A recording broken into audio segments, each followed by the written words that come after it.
All right, we got another story because Trump is on a roll. At the same time, he's declaring foreign war in our hemisphere to dominate our hemisphere. Trump is also cleaning up the United States of America, starting with our capital city. Check this out.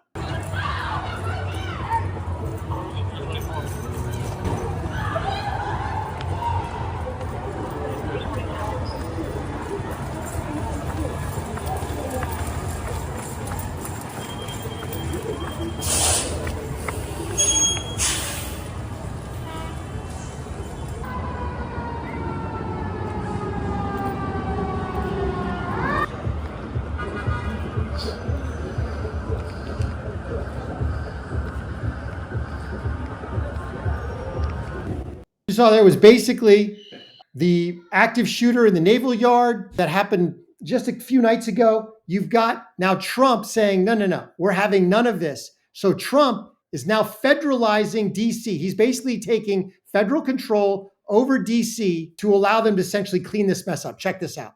I'm announcing a historic action to rescue our nation's capital from crime, bloodshed, bedlam, and squalor, and worse.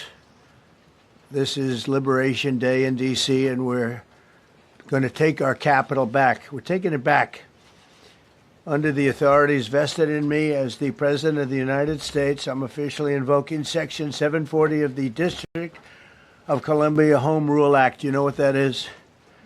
And placing the D.C. Metropolitan Police Department under direct federal control, and you'll be meeting the people that will be directly involved with that.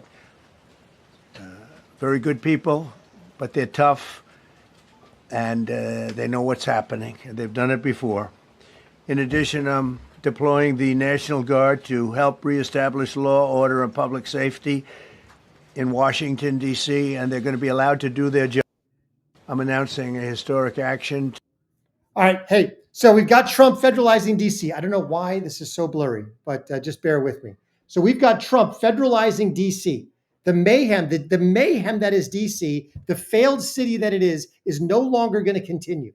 It is absolutely going to end. Trump has ordered the National Guard in. Trump has basically brought the DC Metro Police under the control of Pam Bondi, and they are no longer going to do this cash bail, catch and release nonsense that has been going on. They're going to clean this city up, and it's not going to take very long. And of course, the media is in absolute meltdown mode. Check this out. First of all, from the mayor herself, the DC mayor is visibly shaken by all this. This is just classic stuff.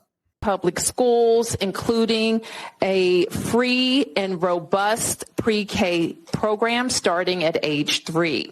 We have a tremendous public transportation system, and we have hardworking people here who are raising families, starting businesses, and hiring workers. So it's very important to me that for all who live here and visit here, just know how beautiful our city is and how proud we are of all that we've accomplished here. We're unique in other ways as well. Though we pay taxes, in fact, we pay more than most states per capita. We're not a state. We don't control the DC National Guard. We don't have senators or full autonomy. Limited home rule gives the federal government the ability to intrude on our autonomy in many ways. Yes, it does. It gives the federal government and President Trump the ability to intrude. And again, the media is absolutely melting down over this. This is just classic stuff. Here you got these crazy people on CNN. Check this out. Getting reaction from D.C. council members. We are, Pamela and Wolf. This coming into CNN from Council Member Charles Allen of the 6th Ward in D.C. His post is, quote, the president taking over local control of MPD and putting the U.S. military onto the streets of D.C. under the guise of public safety is wrong. It's an extreme, outrageous, and dangerous move for our city and the safety of all of our residents. He's the first city council member to react to this whole thing. None of them had reacted really last week to this in any real measure. This is the first time a city council member has reacted and come out strongly on this. We're also reaching out to Mayor Muriel Bowser's office and the office of the Metropolitan Washington Police Department for their response. We started to reach out to them while this news conference was going on. No word back from them yet. The mayor has been fairly muted in her comments on this. She did speak out yesterday in an interview, but did not openly criticize the president for this. It's an extraordinary move. We have to point out, never before in American history has the U.S. president taken over control of the Metropolitan Washington, D.C. Police Department. How is this going to work on the streets? How is it going to work from a command and control standpoint? That is a huge, huge question. And, of course, his threat to do this in other cities, we'll see how that plays out. I think you got to see how it really plays out here first. Right, and we should also note that he talked about moving the homeless population in D.C., right. Thousands of people far.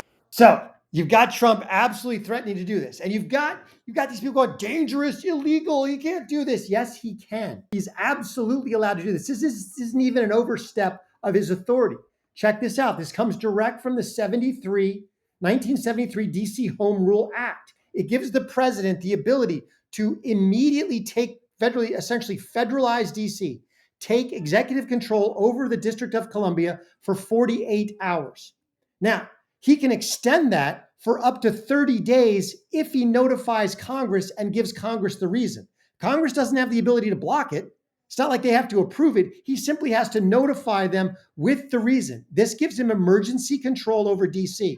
Now, if Trump really wants to, essentially Trump could maintain this for 30 days, knock it off for 24 hours, and then reinstitute it for another 30 days. He could do this ad nauseum if he wants to. I don't think that's the point. I think the point is to get this thing cleaned up, get a sense of decorum and law and order back into DC, and then reintegrate local civilian leadership. But at the same time, trying to figure out how we can fix this permanently, which is really going to take a change in city council and some other things. So we may be in this DC federalization for longer than we think in order to maintain law and order in a city that has gone absolutely off the rails.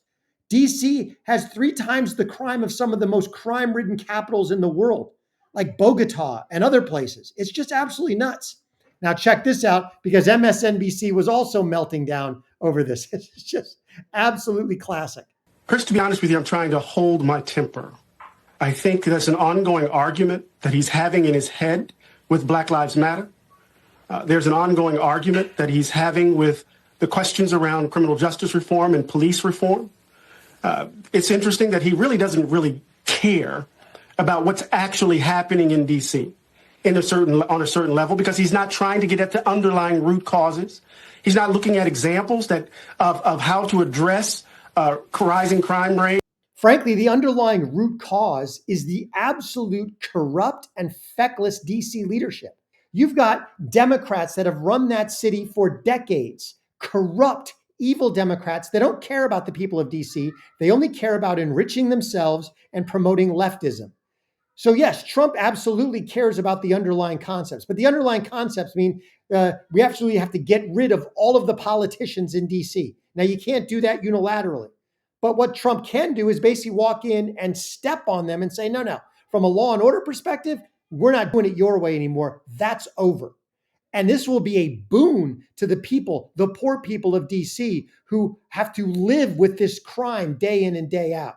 Now, maybe they can actually see safer streets. That doesn't require a form of policing that leads to increased incarcerality and the like. Let's look at what's going on in Baltimore. Let's look at what's happening actually in places like Baltimore and Chicago, right? So part of what we have to do is to understand, and Oakland, we have to understand this, Chris. No, we have to shut it down. When you commit a crime, you go to prison. Bye-bye. Thanks for coming. You commit a violent crime, go away. That's what it comes down to.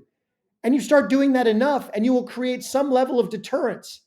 After you have created the deterrence, after you've shut off the spigot, then maybe we can go back and look at, okay, how do we improve? How do we reduce recidivism? How do we take care of the people in need? But the people who choose to commit crimes, I'm sorry, it's not about understanding, it's about locking them up. Within the context of Donald Trump's racial politics and within the context of his effort to get Epstein off the front pages. I understand David's point, but when we try to treat this as a rational response, then we lose sight of the actual politics that's being played here. And he's actually trying to give his base red meat to get them off of the Epstein story, and it's on the backs of citizens in Washington, D.C. He's going to undermine the democratic process in the district. And so I understand what David is trying to say, but we need to be clear about what Donald Trump. Eddie Glad is a complete and utter race-baiting hack. I mean, this has nothing to do with Trump's racial politics. And frankly, the only one who cares about anybody in DC is Trump, because the DC politicians have sold DC out to dry, hung them out to dry, and sold them out to the highest bidder, highest criminal bidder for decades. That's why it's a failed city. That's why it's in mayhem. That's why you've got shooters and crime skyrocketing, because the DC quote unquote elected officials don't care one rip about the people in DC. They care only about enriching themselves and increasing their own power. And Trump is going to put an end to that. Thankfully, maybe now I can feel comfortable going to DC, because I would love to go for the sesquicentennial next summer. But if DC is still a failed city full of crime, I'm not taking my family there. But maybe now, if Trump gets in and actually rights the ship, just like Giuliani did in New York, hey, it'd be a great place to go. Hey, let me know what you think in the comments. Really appreciate everybody rolling up. Please smash that like button, subscribe if you haven't already, turn on those notifications. And if you like the content, please share Courageous Media with everybody that you know. In the meantime, please let us know how we're doing in the comments. And if you'd like to support the show, hit that join button. Join us as a member of the Courageous Army. Really appreciate you being here. God is good and he is sovereign. It'll all be good in the end. Till I catch you next time.